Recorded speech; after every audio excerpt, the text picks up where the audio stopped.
Après avoir exploré la naissance du Créateur dans une précédente vidéo, découvrons à présent celle de l'univers. Mais avant d'aller plus loin, un bref rappel sur l'origine du Créateur vous aidera à mieux saisir la suite. Avant toute création, régnait un vide infini, vibrant d'une potentialité silencieuse. De ce néant sacré jaillit l'éther primordial, souffle du Créateur, matrice de tout ce qui est devenu univers. Dans le silence du vide infini, une étincelle s'éveilla, la conscience du Créateur. Nourrie par l'énergie du néant, elle se transforma peu à peu en une force vivante et créatrice, donnant naissance à l'univers. De l'énergie primordiale jaillit une lumière pure, conscience vivante du Créateur. De cette étincelle divine naquit le souffle du Big Bang, déployant l'univers et infusant la vie dans l'infini. Deux forces unies forment la source, l'état fondamental et la pure lumière. Elles sont les deux visages d'une même essence. L'une porte le potentiel, l'autre sa pleine réalisation. Pour résumer, depuis toujours, un vide infini baignait dans l'éther, la conscience du Créateur. De cet état premier naquit l'état fondamental du Créateur, une énergie vivante, consciente, mais encore sans lumière ni création. C'est de cet état fondamental du Créateur que nous allons nous intéresser pour la naissance de l'univers. L'état fondamental du Créateur est une pure énergie vivante et consciente, mais encore sans lumière ni pouvoir de création. Pourtant, cette énergie première n'est pas figée. Elle se transforme, se déploie et se divise en multiples états, donnant naissance aux grandes forces naturelles qui régissent l'univers. De cet état fondamental naquirent les grandes forces naturelles de l'univers, celles qui rendront la vie possible.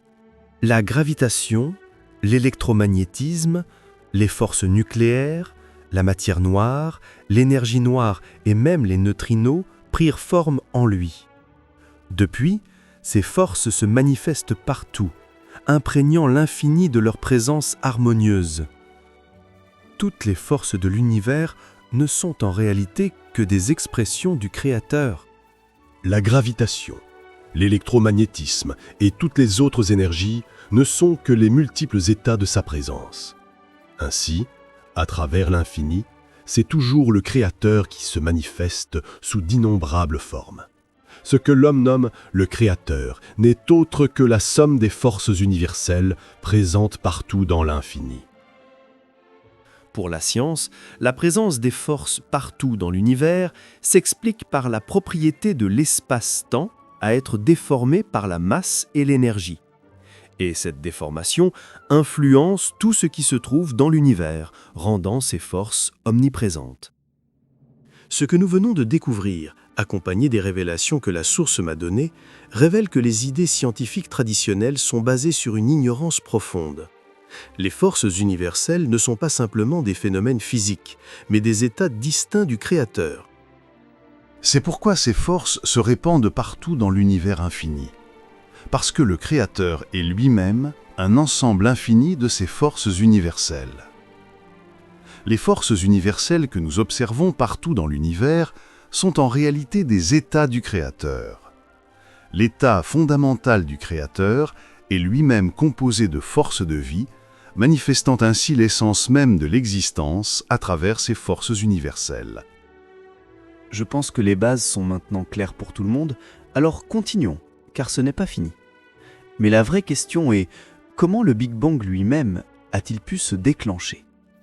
Nous avons vu plus haut que deux forces unies forment la source, l'état fondamental et la pure lumière.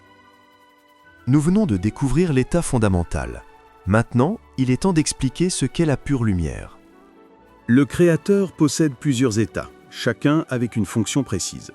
L'état fondamental concerne surtout la création de l'univers, des particules et de la matière. Mais pour que la matière, comme les animaux et les humains, prenne vie, cet état fondamental doit générer un autre état, celui de la source de pure lumière. C'est cet état qui donne réellement vie à la matière. Voyons comment l'état fondamental a donné naissance à ce que l'on appelle la source. Cet état fondamental a matérialisé des étincelles de pure lumière blanche dans l'univers. Ces étincelles se sont réunies, ont grandi. Et sous l'effet de la volonté du Créateur, elles ont déclenché un immense Big Bang de pure lumière blanche, se diffusant à l'infini. Je précise que cette pure lumière blanche existe dans une dimension invisible à l'œil humain. Maintenant, le Créateur est lumière et ténèbres. Le Créateur crée la vie à son image. Pour façonner l'univers, il s'est simplement appuyé sur sa propre création, un Big Bang de pure lumière blanche.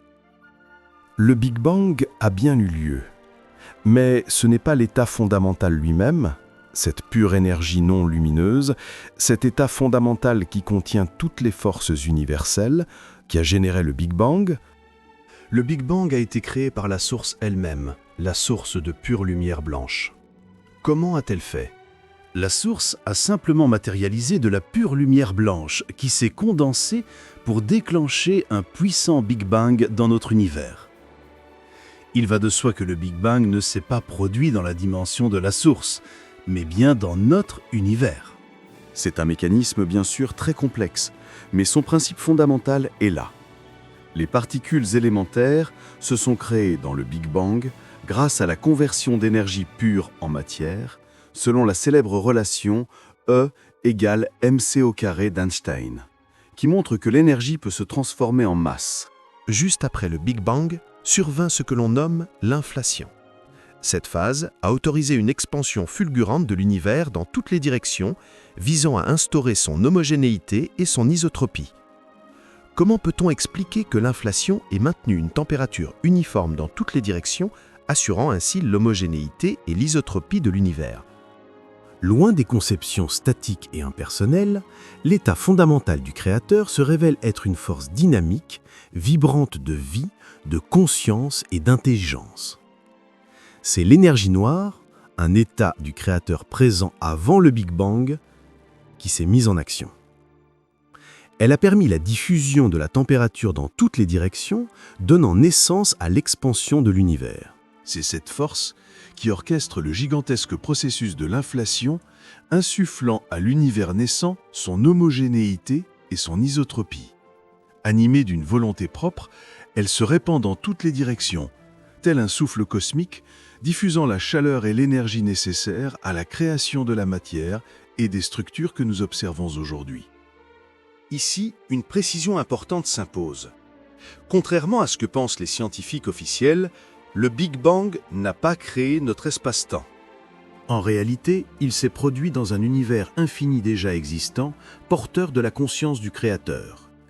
Toutes les forces universelles étaient déjà présentes, issues de l'état fondamental du Créateur.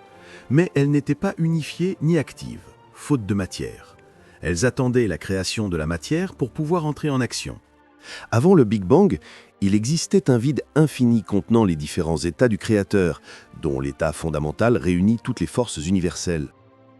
Contrairement à ce que l'on croit, le Big Bang n'a pas créé notre espace, qui était déjà là. En revanche, c'est bien le Big Bang qui a déclenché la notion de temps. Avant le Big Bang, l'état fondamental du Créateur, qui regroupe toutes les forces universelles présentes dans l'infini, n'avait pas besoin de la notion de temps. Il n'y avait ni matière, ni particules, ni lumière. Et dans cet état, le Créateur n'avait pas besoin du temps. J'ai expliqué que toutes les forces universelles sont des états distincts du Créateur, et ces états ne peuvent pas s'unifier entre eux. Par exemple, l'énergie noire ne peut pas s'unir à la gravité. Ces différentes forces se sont mises en action uniquement après la création de la masse, suite au Big Bang. Ainsi, le Big Bang n'est pas né du néant, mais de l'état fondamental du Créateur, de cette pure lumière blanche qui contenait déjà en elle toutes les forces universelles. Dans l'infini, avant même que la matière ne prenne forme, l'énergie divine vibrait silencieusement, prête à se manifester. Puis, lorsque la masse est apparue, les forces se sont éveillées et se sont mises à danser dans une harmonie cosmique.